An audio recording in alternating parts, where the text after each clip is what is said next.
Next up, we have the Claw of Hermos. It's a normal spell card. Description: this card is always treated as legendary Dragon Hermos. Send one monster from your hand or your side of the field. Sorry about that. I had to cancel out some background noise. But yeah, send one monster from your hand or your side of the field to the graveyard of the type that is listed on a fusion monster. You can only discard that monster. Yeah, tongue twisted. Anyway, this card is also treated as legendary Dragon Hermos. Send one monster from your hand or your side of the field to the graveyard of the type that is listed on a fusion monster that can only be special summoned with the Claw of Hermos. If that card is set, reveal it. Then special summon that fusion monster from your extra deck. You can only activate one Claw of Hermos per turn. So that's another fusion monster card. Next up, we got Roulette Spider. Well, first let me talk about First, let me talk about the Claw of Hermos, because I just completely passed up explaining what that card, is. So the Claw of Hermos is unlike, Fanga Critias or the Eye of Timaeus. With Fanga Critias, it uses Dragon type. Well, it uses trap cards to make fusion monsters. With the Eye of Timaeus, it uses, spellcasters, the Dark Magician, and Dark Magician Girl. With this one, it uses monsters based on the type of monster that it is. That's the fusion monster you'll be able to fusion summon. So if you remember, Red Eyes, Black Dragon Sword, Goddess Bow, Rocket Hermos Cannon, Time Magic Hammer. This one is a spellcaster. Rocket Hermos Cannon. I think this was a warrior. I think Goddess Bow was also, yeah, it's a warrior. Goddess Bow was also a spellcaster.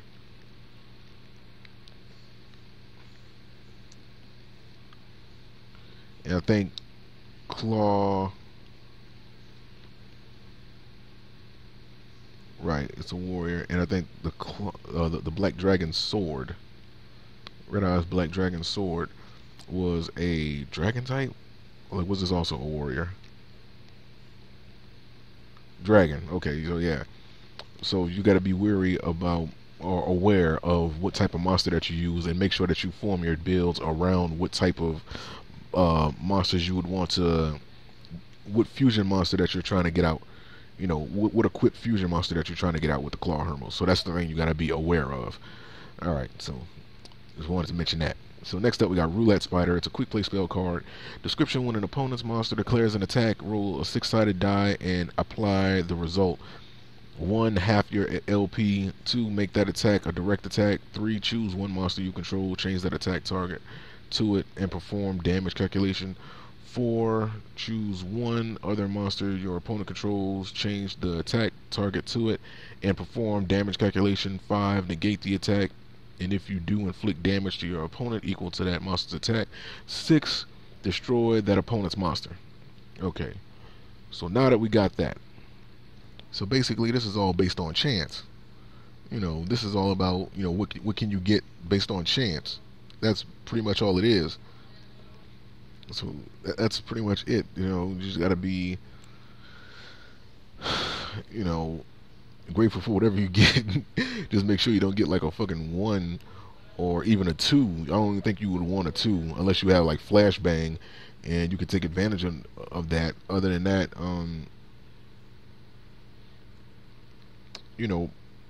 pretty much you want to get a 5 more so than anything else. I don't know if they have any cards in the game that can like help you increase your luck when it comes to what you get. I think reroll is a card that can you would want to use with this in case you get something that you don't want. You'll be able to reroll the dice and try again. But then again, there's always that chance you might get something worse, like might half your AP and end up losing a match after like two turns. That's always a possibility. But a card like this, man, is dangerous, man. It's dangerous. Or you want to get a 6 and destroy their opponent's monster. But since they got so many monsters in the game that can't be destroyed by card effects, I don't really see that being too reliable these days. I mean, it can still work, because there's no guarantee that your opponent is going to use a monster that can't be destroyed by card effects. Of course, that's always a likely possibility, but because of the era of Yu-Gi-Oh that we're in, I would say number 6 is probably I don't know, like you probably wouldn't even want 6. You would want number 5 more than anything. You know, because that way you'll be able to at least put damage to them.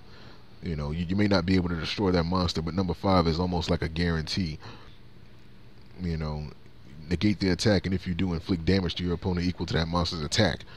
You know, you might be able to, well, I won't even say that. Like, I was going to say something about maybe being able to increase your opponent's monster's attack, but you wouldn't be able to do that while the card is resolving. So I don't know. That's just my opinion. But I think it could be a helpful card if you can set your build up to try to counter whatever negative possibilities you have with it. Because this is a card of chance.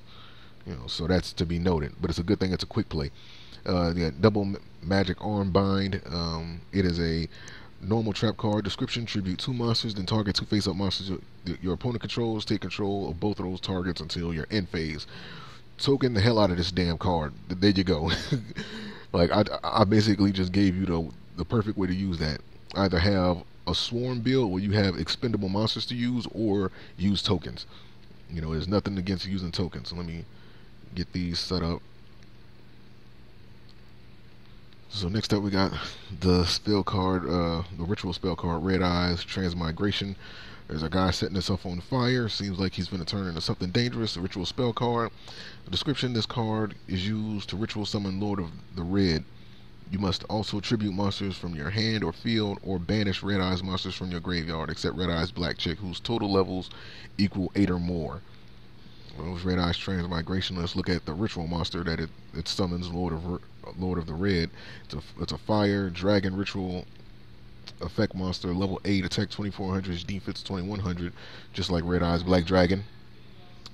Description: you can ritual summon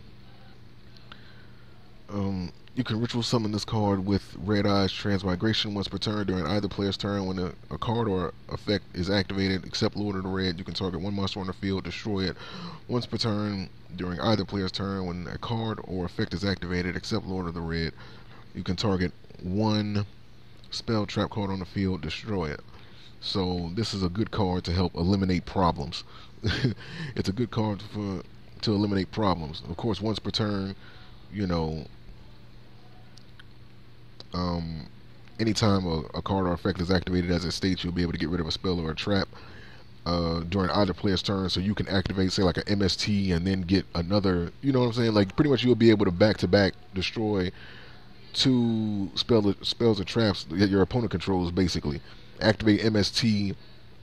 I don't think it negates the effect, does it? No, like it doesn't. It just triggers the effect. And it's a quick effect that triggers when you activate, when a card is activated, a card effect is activated. And so on top of the fact that once per turn during either player's turn, so I wonder if you can use both of these effects at the same time. You know, once per turn during either player's turn, when a card or effect is activated, except Lord of the Reds, target 1 monster on the field, destroy it. Once per turn during either player's turn, when a card or effect is activated, except Lord of the Red, you can target 1 spell or trap card on the field. So it won't be able to trigger its own effects. But I think off of say like you use an MST, you can destroy another spell or trap and an opponent's monster. But I don't think I think you can activate both of those effects at the same time. I don't think you would want to, because I think that would be kind of careless unless you were absolutely sure that, you know, this is what you want to do. But you got to be careful with effects like that, because you probably need one for later, you know. But it seems like it'll be something good, so I'll take it for what it is. Next up,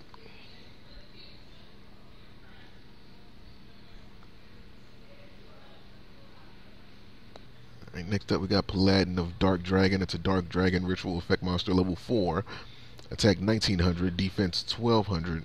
Description: you can ritual summon this card with Dark Dragon ritual at the start of the damage step. If this card attacks a defense position monster, destroy that card.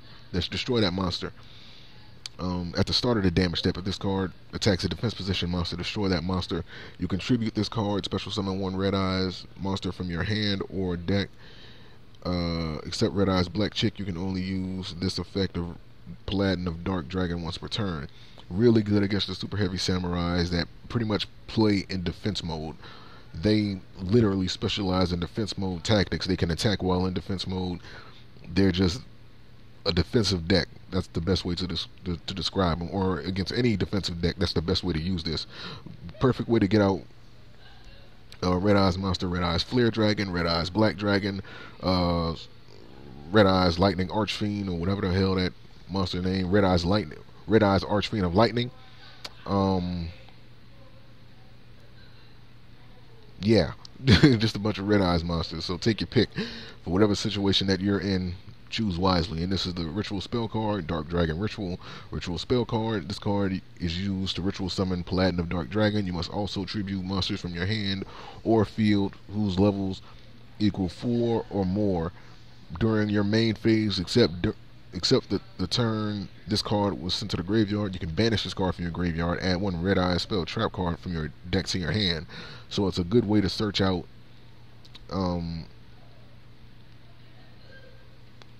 what was that card? Yeah, like other ritual spell cards, other Red Eyes support cards. It's a good way to do that. You know, and for those that are wondering, yes, this is the counterpart to White Dragon Ritual that summons the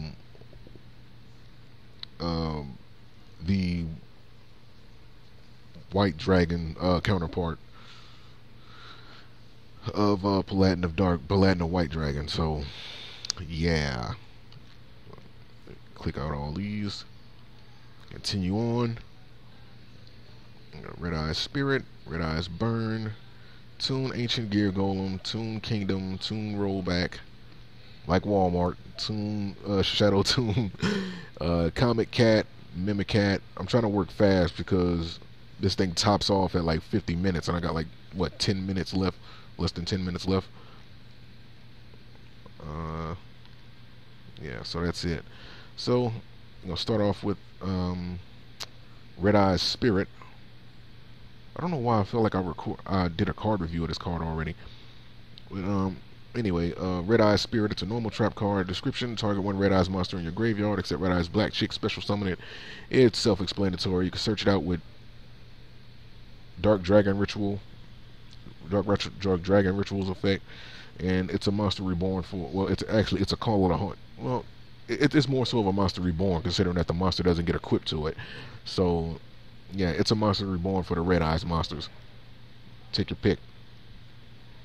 Next up, there's Red Eyes Burn. It's a normal trap card. Description: if a face-up Red Eyes monster or monsters you control, except Red Eyes Black Chick, is destroyed by battle or card effect, target 1 of those monsters. Both players take damage equal to its original attack. You can only activate 1 Red Eyes Burn per turn. You know, really good on the lookout for that drawback. Toon Ancient Gear Golem. It's Ancient Gear Golem with all the Toon benefits. And it's an Earth Machine Toon effect monster, level 8, attack, defense 3000 each. Cannot attack the turn it is summoned while you control Toon World and your opponent controls no monsters. This card can attack your opponent directly. If this card attacks a defense position monster, inflict piercing battle damage to your opponent. If this card attacks your opponent, cannot activate any spells or traps until the end of the damage step. So just like I said, it's a Ancient Gear Golem with the benefits of a Toon monster. So Toon Table of Contents that bitch. So, that's all I can say to search that out. Next up, we got Toon Kingdom. Again, you can, since it got Toon in its name, you can use Toon Table of Contents to search it out if I'm not mistaken. So it's a field description: when this card is activated, banish 3 cards from the top of your deck face down. When this card's name becomes Toon World while in the field zone, your opponent cannot target Toon monsters you control with card effects. If a Toon monster or monsters you control would be destroyed by battle or by card effect, you can banish one card from the top of your deck face down for each of those monsters instead. So basically, it's Toon World. So any benefit that you can have with Toon World being on the field, you can have with this one. And it's actually safer, considering that with Toon World you have to pay 1,000 life points to activate it. With this one, you don't have to worry about that since it's a field spell card. So it kind of eliminates the need for Toon World. But I guess having another Toon World on the field isn't necessarily a bad thing. That way, if the field spell card does get destroyed, you can still have the benefits of those extra effects from the Toon monsters from Toon World being on the field. So gotta be careful with that. And on top of that, it adds extra protection. If they would be destroyed by battle or by card effect, you can banish other cards. I don't know if you would have to send the cards to the graveyard face down if you use like Miracle Dig or something to get them from that graveyard. I don't know if you would be able to use anything to get them special summon from the banish zone. I don't know. Like, I don't know the ins and outs of face down monsters. Face down monsters or other cards that get banished. I think Miracle Dig will probably be like your only option to get those cards back. Not that you're going to need them, considering that you're using tunes and they got a lot of new support. So I think you'll be fine without having to put all that extra clutter in your build to try to get back other cards that you banished to protect them. And then on top of that, they can't be targeted. I mean, you know, with card effects, so that just eliminates a whole slew of problems that you probably would have had. Again, they can still get Regekid and Dark Hold, so that's to be noticed. Terraform, Toon Table of Contents, get that shit. Next up, we have Toon Rollback, which is my personal favorite card because I do use the tunes.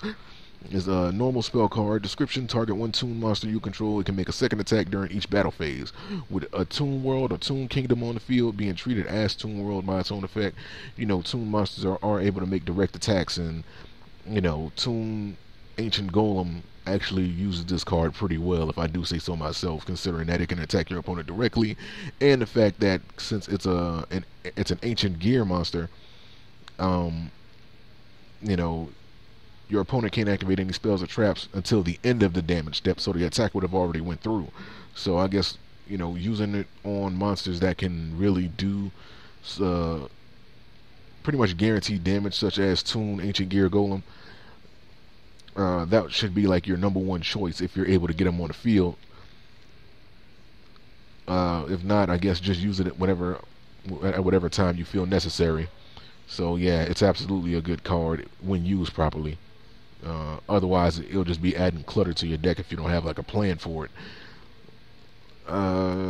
Next up, we got Shadow Toon, which is another one of the new support cards for the Toon monsters, and another one of my favorite cards that they then gave them. It's a normal spell card. Description: if you control Toon World, then target one face-up monster your opponent controls, inflict damage to your opponent equal to the attack of that face-up monster.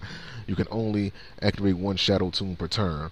Now, this is really, really, really fucking good, because you're just burning your opponent for the attack that they have. Not their original attack, but the attack that they currently have. So if your opponent summons like a overpowered monster that's going to destroy everything that you have, just keep one Toon monster on the field. That's all you really need. Activate the Affect Toon Kingdom and, you know, save one of your monsters and just, you know, burn them for everything that they're worth. Hopefully you'll burn the rest of their life points away, because the Shadow Toon, man, that card is good. I've personally used it, and I personally say that card is personally an ass kicker. Next up, we got Comic Hand. It's an equip spell card. Description: if you control Toon World, equip to an opponent's monster, take control of it. It's treated as a Toon monster. If your opponent controls no monsters, it can attack your opponent directly. If Toon World is not on the field, destroy this card. I guess the control will go back to your opponent under that circumstance. So equip to an opponent's monster.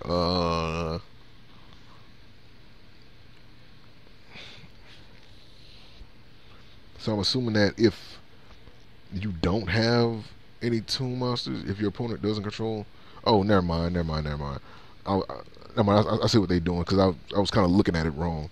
I was gonna say that maybe they wouldn't have let you attack with it if you didn't control the Toon monster. They're just saying that, you know, just like with the Toon monsters being able to attack directly if Toon World is on the field, since the monster that Comic Hand targets and brings to your side of the field is treated as a Toon monster, then pretty much they'll be able to attack directly as well, as long as Toon World is on the field. And well, not Toon World, but while they control no toon monsters. You can use it to attack directly. So that's to be noted. So yeah, yay, it's Comic Hand. It's a crazy card. Crazy card. Next up we got Mimicat, normal spell card. Description: if you control Toon World and a Toon monster, target one card in your opponent's graveyard. If it is a monster, special summon it to your side of the field, or if it is a spell or trap, set it to your side of the field. You can only activate one Mimicat per turn. So it copies monsters, spells, and traps. Basically, it's like a monster reborn for monsters, and it just, you know, mimics whatever is in your opponent's graveyard. Granted that you have Toon World and a Toon monster. That gives you a lot of options when going up against certain builds, and it could benefit you a lot. Hence the reason why you have to have a Toon monster on the field as well as Toon World, which isn't that difficult to do. So hooray for them to making that drawback. I mean, the possibilities are endless, and you're gonna have to go up against whoever to really know what it is that you want to use it against. Alright, next up we got Toon Mask. It's a normal trap card. If you control Toon World, target one face-up monster your opponent controls, special summon one Toon monster from your hand or deck whose level is less than or equal to the level rank of that monster, ignoring its summoning conditions. I'm trying to move fast because I want to get these cards out, because pretty much cards like this just, you know, they speak for themselves. You don't really have to elaborate on them. You know, any Toon monster you could want, ignoring its summoning conditions. That's really good. Toon Briefcase, normal trap card. When your opponent summons a monster while you control a Toon monster, shuffle that monster into the deck. Really good for monsters that have effects that you know, can cause you a lot of trouble, and it doesn't target, because it doesn't target the monster itself. Whatever monster that comes out, that's who it affects. So, you know, monsters that can't be targeted by card effects, you know, they can be affected by this. So it's really good when you're trying to get rid of their ace monsters. You can throw that wrench in their hole. Next up, we got Prediction Princess Coinorma. What the fuck? What kind of name is that? Coinorma. Whatever, man. It's an Earth Fairy flip effect monster, level 3 attack, 800, defense 1400. Description: flip. You can special summon one level 3 or higher flip monster from your hand or deck in face down defense position. You cannot activate monster effects for the rest of this turn except Prediction Princess monsters. So this is one of the newer archetypes, and they seem to be specializing in flip effects. Just based on what they're doing, I think having Crane in there would benefit you. I don't know if they have other cards in there that can really take advantage of this, so we're just going to have to go on and see what can happen with that. Just keep going and see how much that effect would really be good. Prediction Princess Petal Elf. It's an Earth Fairy flip effect monster, level 3 attack, 800, defense 700. Description: flip. You can change all face-up attack position monsters your opponent controls to face-up defense position monsters. Change to defense position by this effect cannot. Monsters change to defense position by this effect cannot change their battle position. Really good. I would say change all face-up. I want to say that maybe you can put like Dark Mirror Force, use that in combination with this. Like, for example, you know, you already have Dark Mirror Force set. Your opponent attacks this monster. It flips, switches all of them to defense mode. Well, first your opponent activates. They attack. Then you activate Dark Mirror Force, flip this over, and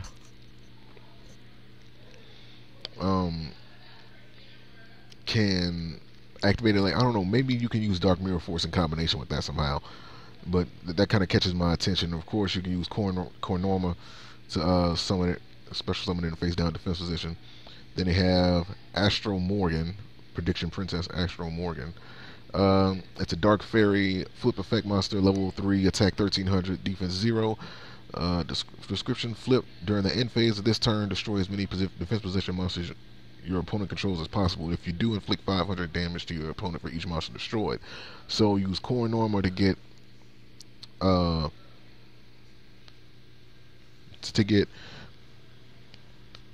Petal Elf out on the field. Use Petal Elf's effect, and then, you know, use Astronorma and then use Astro Morgan's effect to destroy all of them. So that seems to be like the setup there.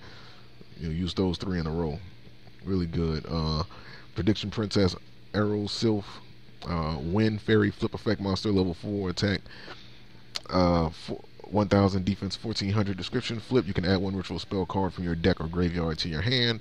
Really good for any ritual build you can think of. So take your shots at that.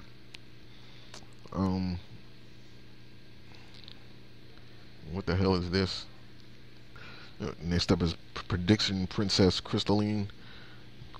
It's a water fairy, flip effect monster, level 5, attack, 1400 defense, 2200 description. You can add 1 ritual monster from your deck or graveyard to your hand. Since I think you should be able to use a legendary ocean to lower the levels of them. I think that would be a wise move to do, or to use cards that can lower the level of a monster in your hand. That way you don't have to worry about tributing it or anything like that. Because as of right now, there isn't a Prediction Princess that I came across that can, special summon a level 5 Prediction Princess monster from your deck in a face down defense position, so that you can take advantage of that. So yeah. Next up, we have Prediction Ritual. It's a ritual spell card. Description: this card is used to ritual summon Prediction Princess Taro Tray. You must also tribute monsters from your hand or field whose levels equal 9 or more. During your main phase, except the turn this card was sent to the graveyard, you can banish this card from your graveyard, add 1 Prediction Princess monster from your deck to your hand. Of course, any card that can search out ritual monsters. There is Arrow Sylph that can, search this card out, which, is for the archetype anyway. So Arrow Sylph would actually be one of your better moves. And then on top of that, you can use this card to search out other Prediction Princesses from your deck to your hand. So now to look at the ritual monster Prediction Princess Taro Tray. It is a light fairy ritual effect monster, level 9, attack 2700, defense 1200, description. You can ritual summon this card with Prediction Ritual during your end phase. You can special summon 1 flip monster from your hand or graveyard in face down defense position. You can only use 1 of the following effects of Prediction Princess Taro Tray per turn, and only once that turn. During either player's turn, you can target 1 face down monster on the field, change it to face up attack position.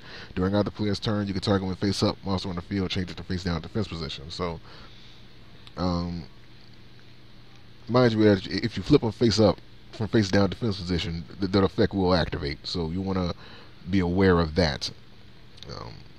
So, very powerful card. You can control what position your opponent's monster is in. And then on top of that, you can use cards like Astro Morgan to determine whether or not you want to destroy them or not. Pretty much like there's something that can be done with that. So use it in conjunction with the other Prediction Princess monsters, and use their effects to your advantage in conjunction with this monster's effects. It has 2700 attacks, so it's obviously very helpful. And yeah, man.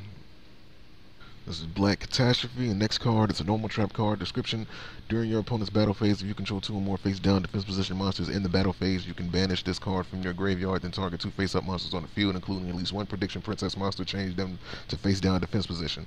So before I even knew it was for the Prediction Princesses, I was going to say this works perfect with them, considering that they work, face down defense position. Also, with the Shadows, I think it will work good with them too, considering they kind of work similar. But I think it will be more consistent with the Prediction Princesses than anything else. Do a real good job protecting them, and as well as you being able to end the battle phase or whatever. That's really good. They have reverse reuse. Normal trap card. Description: target 2 flip monsters in your graveyard, special summon them to your opponent's side of the field in face up or face down defense position. So I don't know how this will really be worked. I don't know. I don't know if there's any cards out there that can really benefit, that you can benefit from putting them on your opponent's side of the field. I think that's kind of dangerous these days, in my opinion, considering that they can use them to either tune or synchro summon. I mean, you can always tune or exceed summon, excuse me. well, I guess in the case of an exceed summon, you can still put them on the side of the field, and you can put two different levels. But still, you don't even want to risk having them on your opponent's side of the field at all. I don't know, unless it's cards that you can use to your advantage on their side of the field. So let's say, for example, you have monsters that can't attack your opponent directly. You'll still be able to, you know, do something. So, yeah. Next up, we have Aqua Actress Tetra. It is a water aqua effect monster, level 1, attack defense 300. Description: once per turn, you can add one aquarium card from your deck or hand, monster or spells or traps, whatever. Next up, we have Aqua Actress Guppy. It's a water aqua effect monster, level 2, attack defense 600. Once per turn, you can special summon one Aqua Actress monster from your hand. Obviously, that's good for any of them. I'm trying to hurry up and get done with this. I'm finna reach my mark. Next up, we have Aquarium Stage. It's a continuous spell card. Damn it. It's right there. Okay. Aquarium Stage, continuous spell card. Water monsters you control cannot be destroyed by battle with a non-water monster. Aqua Actress monsters you control are unaffected by your opponent's monster's effects. If this card is sent from the field to the graveyard, you can target one aqua type monster in your graveyard, special summon it. Also, it cannot special summon monsters for the rest of this turn except aqua type monsters. So, really good for the Aqua Actress. Obviously, you're able to protect them, give them some extra protection, and then on top of that,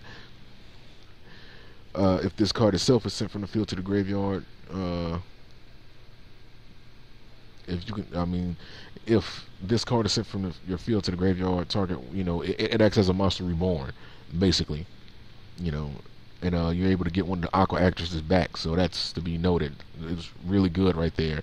So you'll be able to search it out with you can use Aqua Actress Tetra to search this out.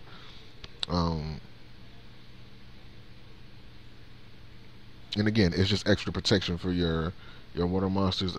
There's other water support out there that can work with them, that you can put with this to really make them pretty much invincible, almost invincible. I think it was Water Medallion or Aqua Medallion. I can't remember, but it was a continuous spell card that stayed on the field for 3 turns, and your monsters couldn't be destroyed by card effects, or your monster was unaffected by card effects, or something like that. I think somebody's gonna know what I'm talking about, but yeah, it can add that extra layer of protection, and as long as you're going up against non-water monsters. It's also unaffected by your opponent's card effects. Acts as a monster reborn. It's a very, very helpful card for the Aqua Actresses. Next up, we have Aquarium Set. It's a continuous spell card. All water monsters you control gain 300 attack. In defense, all Aqua Actress monsters you control gain 300 attack and defense. If this card is sent from the field to the graveyard, you can target one Aqua type monster in your graveyard. Special summon it. Also, you cannot special summon monsters for the rest of this turn except for Aqua type monsters. So, following what Stage did, if this card gets destroyed, if this card gets sent from the field to the graveyard, then it activates like a Monster Reborn type of effect, where you can get another Aqua type monster on the field. Well, except for with Stage, I think it's another Aqua Actress. I just looked at it, but I didn't pay attention to it too much. But which kind of sucks. Let me see if I can look that up again. Set Stage right here. Stage. Let me look that up real quick. I want to make sure I get this right. Nope. Aqua type monster. Aqua type. Okay, so it's the same thing. So so it allows you to use a Monster Reborn like effect on Aqua type monsters, which the Aqua Actresses are. I mean, it's in their name. And then I don't know if the Aqua Actresses would get 2 power-ups, and it will go up to 600 instead of just a 3. And I think it will, because they are water monsters, and also they're Aqua Actresses. They're the archetype and they're the attribute. So I think they would get 2 attack and defense boost from this card. Yeah, yeah, I think they would. So this would be good right here if you're trying to get some. Um, excuse me, trying to scratch my back. It was itching a little bit. But yeah, you can get some good attack and defense off boost off of that. The thing is, there's only like two Aqua Actress monsters that have been revealed. That's Guppy as well as Tetra. So I don't know exactly how the hell that's going to work, but it's good to know that you can use it with uh, other Aqua type monsters. I think they were wise to make that effect like that for other Aqua type monsters, except just the Aqua Actors, because they can pull money from that. I'm just thinking of like the business side of it. Other Aqua builds out there can really utilize cards like this, and that they would want to get their money as soon as possible off of these, because the aquarium spells and or traps or seem to benefit Aqua type monsters really good, especially with the Monster Reborn like effects. So that's to be noted.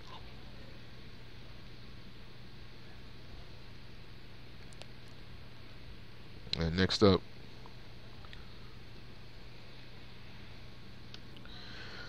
we have Aquarium Lighting. It's a continuous spell card. If an Aqua Actress monster you control battles an opponent's monster during damage calculation, your battling monster's attack and defense becomes double its current attack and defense during that damage calculation only. If this card is sent from the field to the graveyard, you can target one Aqua type monster in your graveyard, special summon it. You cannot special summon monsters for the rest of this turn except Aqua type monsters. You can only control one Aquarium Lighting. So same thing with stage and set. It has a Monster Reborn like effect for Aqua type monsters. The difference is this one actually the first effect of this only benefits the monsters in the Aqua Actress archetype, where it doubles the attack and defense. But again, with Guppy and Tetra being the only two out right now, I can't really see how beneficial it is for those monsters. Like they just need more, need more Aquarium actresses before this actually becomes good. But I can see this being a very, very beneficial card for the archetype if they can, which I'm sure they're going to do, bring out more stronger Aqua Actress monsters into the game in the following booster pack that comes after this one. So most definitely it's a card that has a lot of potential, but as of right now I can't see it doing anything dangerous. But it can be dangerous to your opponents as long as you have the right Aqua Actress monsters out there. It's just that with the two that they have, it's just nothing. Like it does nothing for them, because their original attack and defenses are so low that it really wouldn't do them any good, even with the effect of the other Aquarium spell cards. Next up, we have Aqua Story Urashima. Sorry, I've been watching Venture Brothers. Mecha Shiva. Anyway, yeah. Aqua Story Urashima. It's a normal trap card. Excuse me. Description: if you have an Aqua Actress monster in your graveyard, target one monster on the field until the end of this turn. Its effects are negated. Its attack and defense become 100. Also, it is unaffected by your opponent's card effects. So this will obviously be good for, just putting a monster on the field that has. Hold on, let me fix this.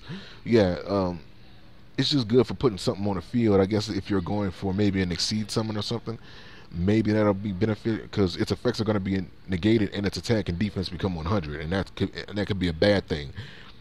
That could be a very bad thing. But it's unaffected by your opponent's card effects, so I don't know how helpful that is. If the monster is weak, I don't know how helpful that effect is. So you would more than likely want to use this during your turn. when your opponent has no control, I guess you could say they have less control over what you can do with the card. Because let me just put it like this: if you activate this on your opponent's turn, then obviously you got to worry about them attacking the monster. Now, mind you, when I say during your opponent's turn, I'm talking about before the battle phase, before and during the battle phase.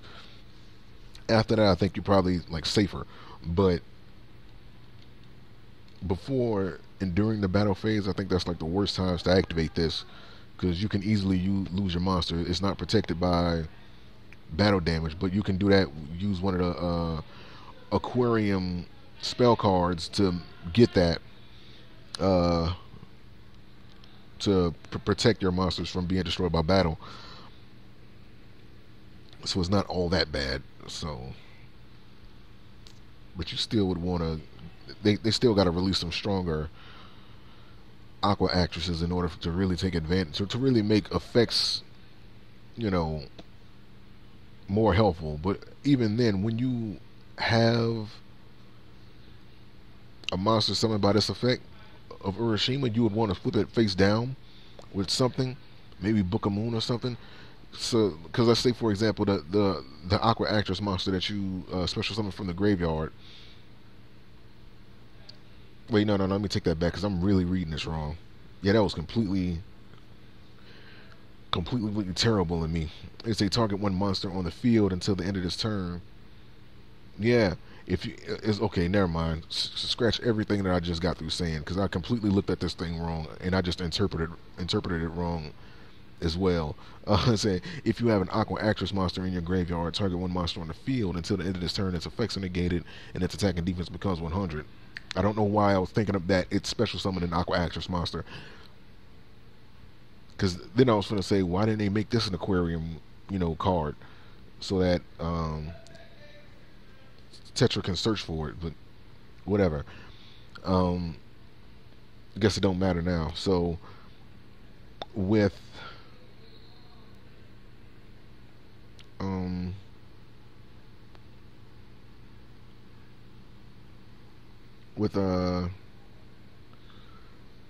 as long as you have an Aqua Actress in your monster, you can basically weaken your opponent's monsters, negate their effects, and they won't be affected by, by your opponent's card effects.